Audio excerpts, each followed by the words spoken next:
Winnie the Pooh, Chapter 3, in which Pooh and Piglet go hunting and nearly catch a Woozle.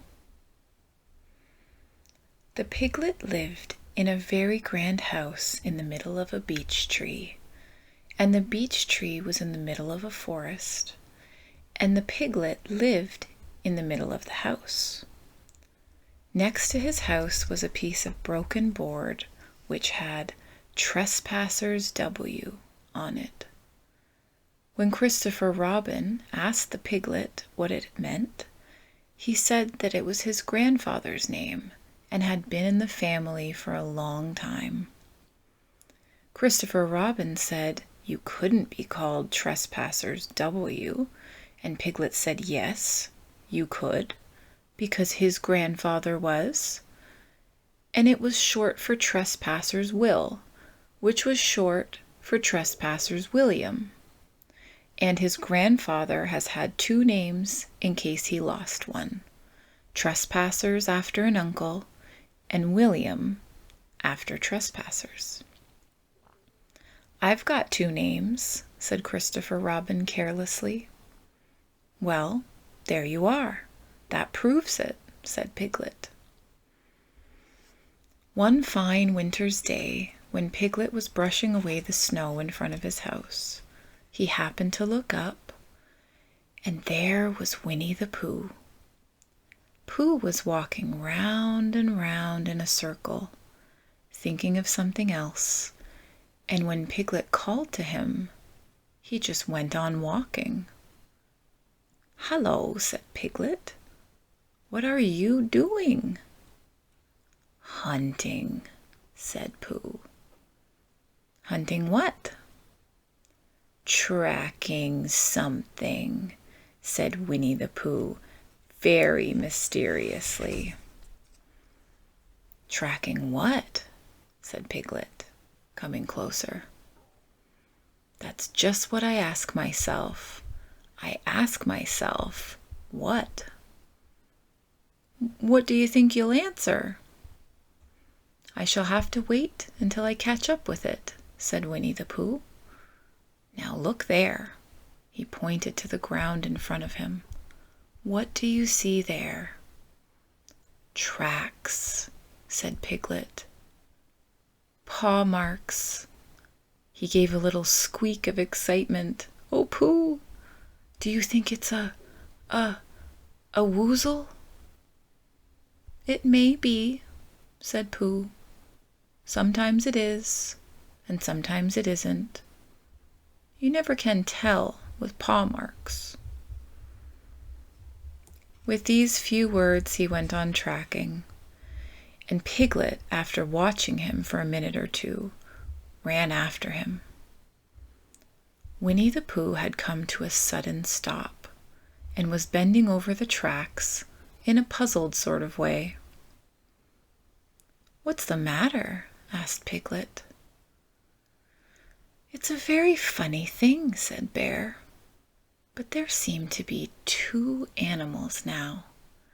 This, whatever it is, has been joined by another, whatever it is, and the two of them are now proceeding in company.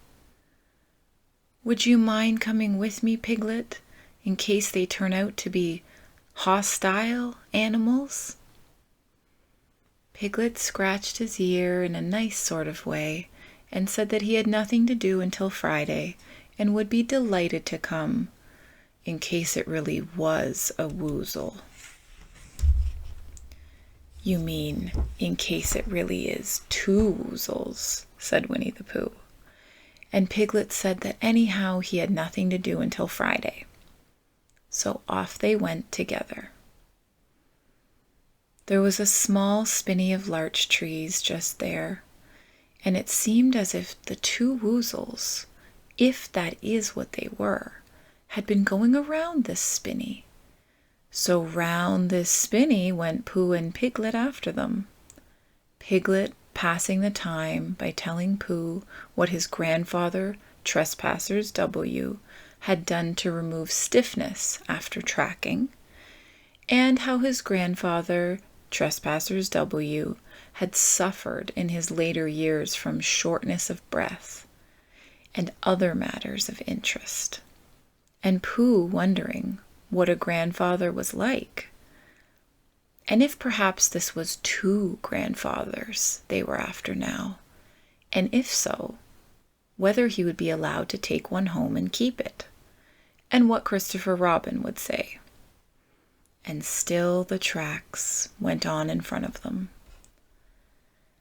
Suddenly, Winnie the Pooh stopped and pointed excitedly in front of him. "Look!"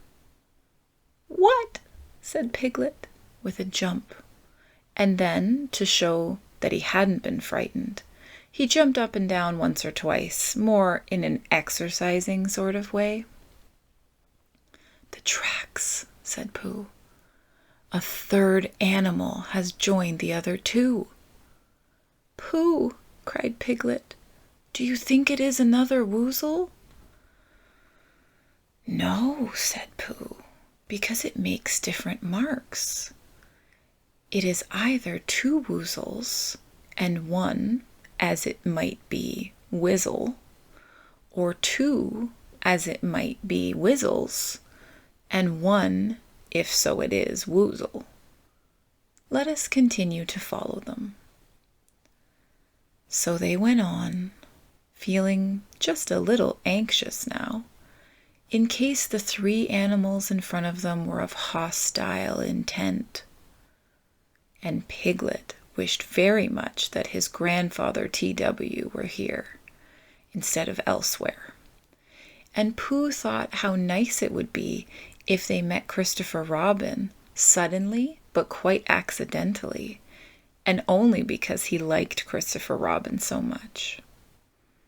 And then all of a sudden, Winnie the Pooh stopped again and licked the tip of his nose in a cooling manner, for he was feeling more hot and anxious than ever in his life before. There were 4 animals in front of them. "Do you see, Piglet? Look at their tracks. 3, as it were, Woozles, and 1, as it was, Wizzle. Another Woozle has joined them." And so it seemed to be. There were the tracks, crossing over each other here, getting muddled up with each other there, but quite plainly, every now and then, the tracks of 4 sets of paws. "I think," said Piglet, when he had licked the tip of his nose too, just for comfort, found that it brought very little comfort. "I think that I have just remembered something. I have just remembered something that I forgot to do yesterday and shan't be able to do tomorrow, so I suppose I really ought to go back and do it now." "We'll do it this afternoon, and I'll come with you," said Pooh. "It isn't the sort of thing you can do in the afternoon," said Piglet quickly. "It's a very particular morning thing that has to be done in the morning, and, if possible, between the hours of, what would you say the time was?" "About 12, said Pooh, looking at the sun. "Between, as I was saying, the hours of 12 and 12:05. So really, dear old Pooh, if you'll excuse me—" "What's that?" Pooh looked up at the sky, and then, as he heard the whistle again, he looked up into the branches of a big oak tree, and then he saw a friend of his. "It's Christopher Robin," he said. "Ah, then you'll be all right," said Piglet. "You'll be quite safe with him.